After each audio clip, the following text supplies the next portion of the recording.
Welcome back to GB Guns. We are out today with the LP380 by Grand Power. 10 shots, 10 cold shots at our reduced size. I love it when that happens. Our reduced size torso at about 20 yards. Yeah, I'd say 20 is fair.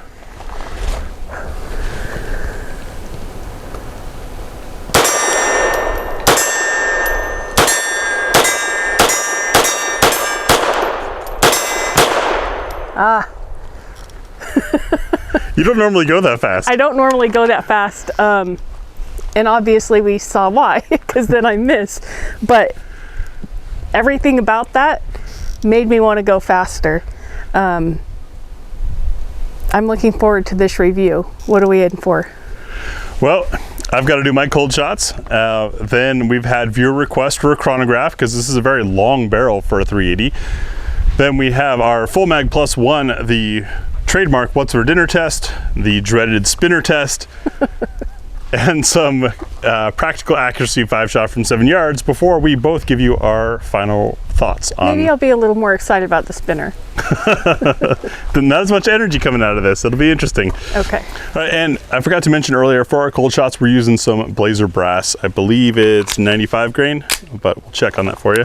This is not a decocker model. The grip is the exact same as the K100 that rides on my hip every day. So I'm looking forward to this.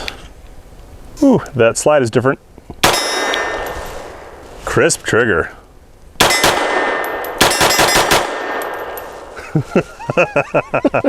I see why you wanted to go fast. So even though it's direct blowback, which usually leads to a little bit of snap, the size of the gun and weight of the gun means that it's just so damn nice. Wow, talk about a gun that could get expensive to shoot quick. That's fun. Well, let's start off with full mag plus one. These are Grand Power's, it appears, I'm not verified. These are the same 9mm mags. They just have a spacer in the back to keep the shorter 380 round from getting lost in there. So, how will it run fully stuffed? Let's find out. Okay, and I checked, Blazer brass is 95 grain. So we've got one round in here, safety on, ambi control mag drop, love that. And 15 more rounds in the other for 16 rounds of 380. If you can, in the comments, name another gun that lets you pack 16 rounds of 380. Now, still got the steel out there, still gonna be trying to hit it, but I'm really just gonna burn it down because we're looking to see how does the gun and this magazine run fully stuffed. That's the purpose of this test. Expensive, but fun. Here goes.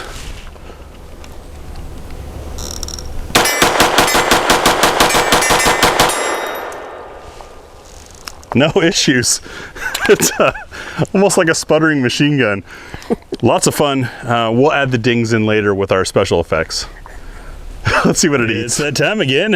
What's for dinner time? Thanks to our Ammo Squared supporters, True Shot Gun Club, and those who donate. We've got a wide variety. Not as wide as 9mm because 380 is a little bit harder to find these days. Man, I'm getting showered with spall by the guy next to us.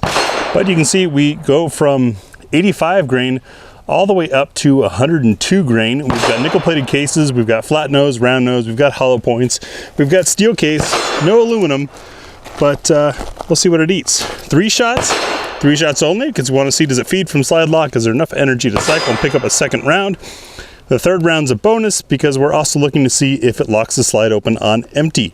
Anything beyond that is testing the magazine. Starting what's for dinner off today with Winchester silver tip 380 85 grain. Obviously it's 380. Should we start that over? No, it's okay. It's good that we're using 380. Circle number 1. Focus camera. There we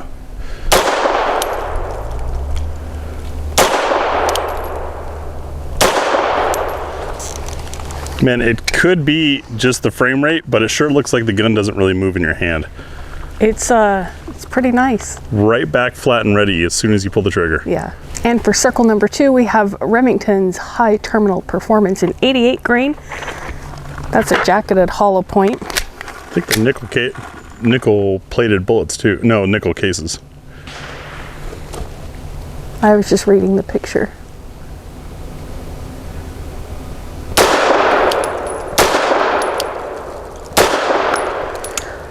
Was that I went fast, Did decent though. but yeah, I felt that my sights were there, so I went ahead and took it just to see where it went. Those are awesome. Those shot really well. And for circle number 3, we have Spears Gold Dot. These are 90 grain round. Pretty little things.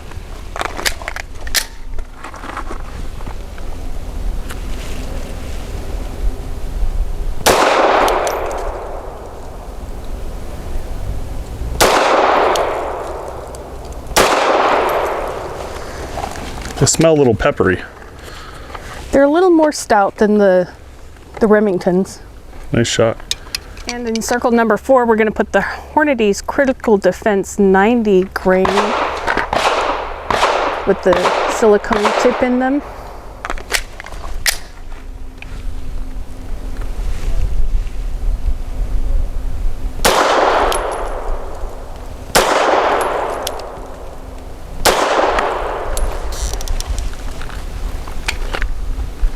This gun just makes all of them pleasant. And in circle number 5, we have Federal Premium's Hydra Shock in 90 grain.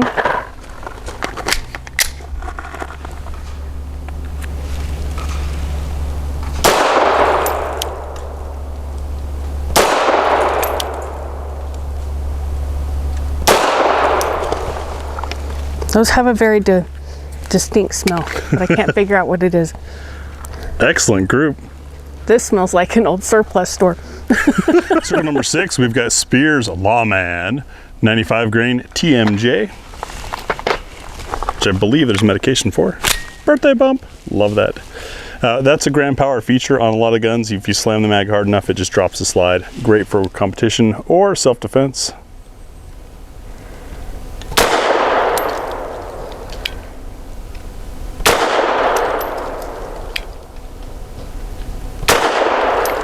Nice.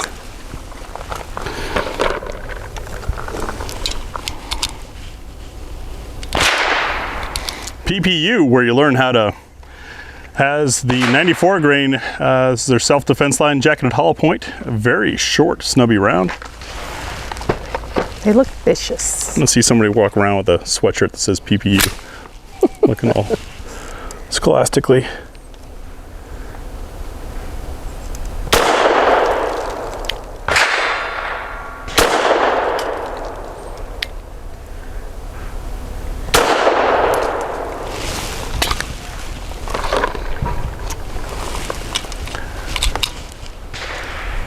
Number 8, Wolf's Polyformance, because it forms in more than one way.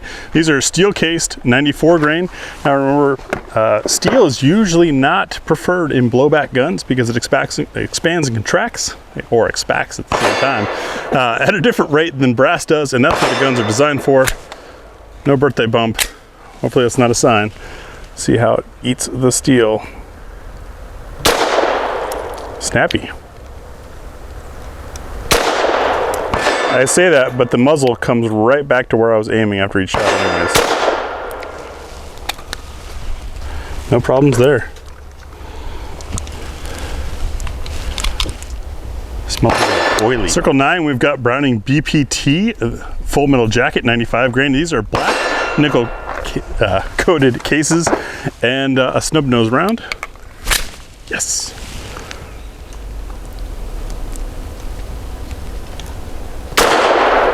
Ooh. I threw that one. Those definitely had a much stouter sound. Percussion. Circle 10, Remington Ultimate Defense Compact Handgun. Now, these are the types of things that are developed to run in little bitty barrels.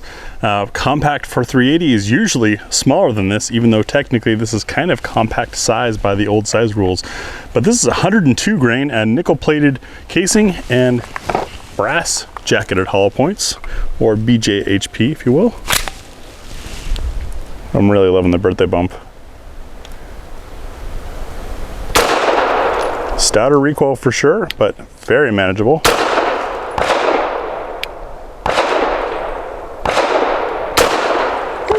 Yeah, snappy round.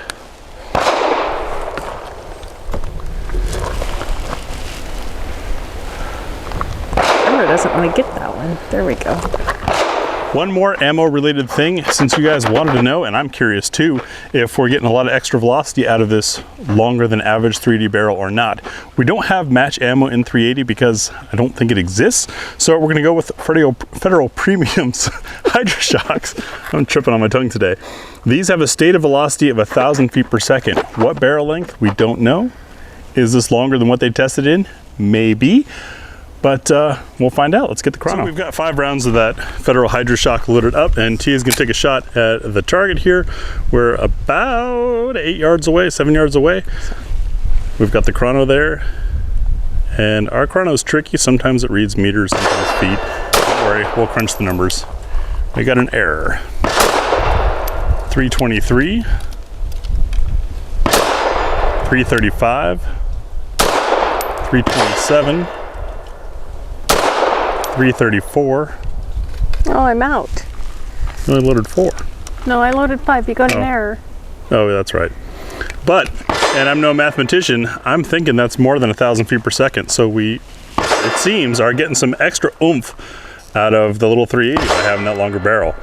Will that be the same with our ball ammo? Who knows? But the spinner is next.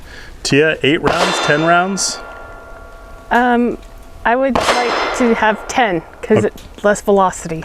Yes, less energy. All right, let's get to the spinner. 12 yards is our 6-inch Titan Great Outdoors spinner target. We use this for sights and trigger control because as you hit the thing, it starts to move. The more you hit it, the faster it moves. The more important being able to line up your sights quickly and time your shot becomes. As a personal goal, we try to knock it over the top. That has something to do with how much energy we're throwing at it, but also with timing shots. So with 95 grain Blazer brass, we've given ourselves 10 rounds. See how it goes. I'm thinking hitting lower is going to be the safer bet.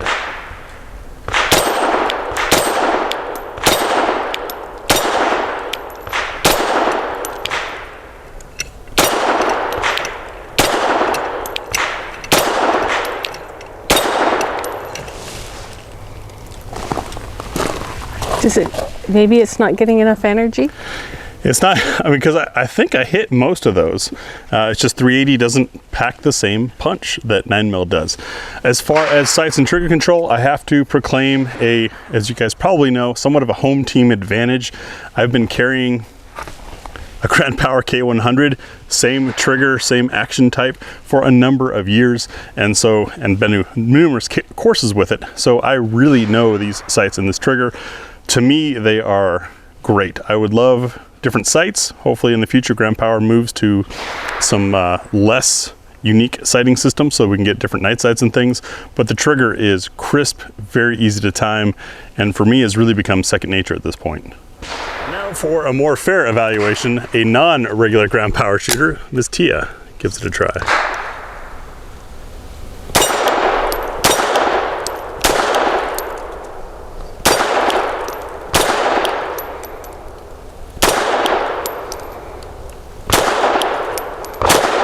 Dang it.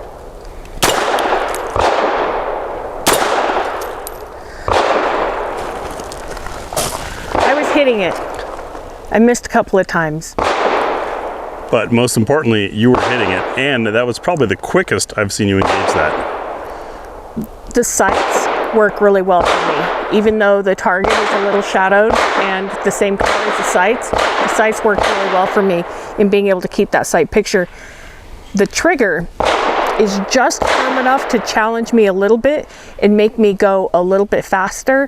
And the recoil, obviously, being as manageable as it is, doesn't prevent me from wanting to take my next shot. I don't think I could do it with the 380 because obviously I'm still missing a few too many times. Can we try it with a different Grand Power sometime? Because I think I could get it. You mean like the 9mm that's on my hip? Maybe. But yeah, awesome, awesome experience just to build my confidence. But it had more to do with the gun and how easy it was to learn and how comfortable it is to shoot.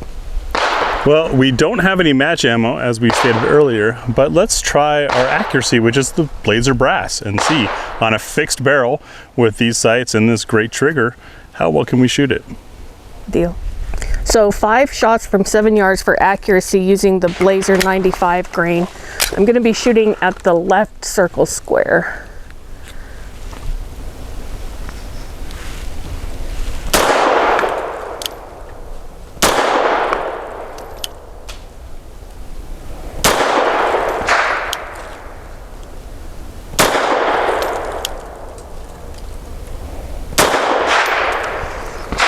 Oh, I couldn't see that one below. I thought I was doing really good. I learned my best tricks from Graham. 5 shots of Blazer brass at 7 yards on a 1-inch square, which is why we use these targets. I've had some comments recently of people questioning our distances used. It's a 1-inch target, folks. It's usually about the same size as the front side post at 7 yards.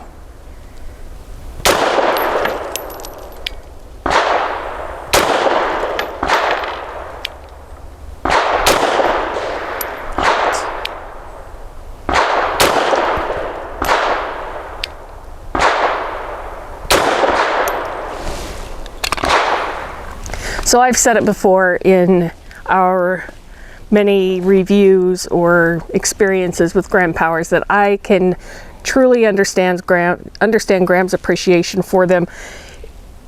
They just make a shooting experience pleasant. 380 obviously has a lot less recoil than 9, so it's a lot easier to control. And then given the extra length of the barrel, like it's a dream. And the sights for me are absolutely perfect. The fit is nice. And that's only one of 4 back straps. I could probably use a different back strap, not gonna lie. I'm feeling a little bit of crevice right here that I am compensating for whenever I bring my other hand in. I'm adjusting for that obviously, but I mean, the way it fits in the hand is just amazing. Unfortunately, it's a little bit too heavy and long for me to consider as a carry option. I'm glad that I'm finally learning that, because otherwise I'd just carry them all. And I do appreciate the ambi stuff, even though I don't use the right hand side very often, just because being right hand dominant, my thumb works best for me there. Yeah, love it. As you saw on the tabletop, this is approximately the same size as the K100, my carry gun for a number of years, and that makes it very comfortable to shoot. Blowback 380s can be snappy and poppy. This one isn't. It's got enough mass, it's sprung right, and it's a long enough barrel that it just feels gentler than 9mm. You don't get any of that trying to jump out of your wrist that a lot of blowback 380s do. So good job, Graham Power, there on figuring out the physics for the right slide mass and spring rate for blowback to not hurt. It's a shame that 380 is harder to find and costs more than 9mm, because wow, what a great trainer gun, fun gun. I mean, Tia's got some friends that have been talking about coming out with us just to learn the basics of shooting, and I think this is probably a good one to start on. Trigger is short and crisp and light, but also very predictable, and it teaches you to respect the trigger. So I don't think it's too light for learning on. As far as is it too light for carry, well, that's why I carry one of the decocker models, just so I've got the double action first shot. Unfortunately, those are very hard to find. This one does not decock, it is safety only, but man, it's ready to go when you are. Very, very nicely done. I realize that I have somewhat of a bias because I am a fan of Graham Power, but this truly is, to me, a performance 380, and I don't think anybody else makes one. If you know of another, let us know in the comments below. Otherwise, thanks for watching.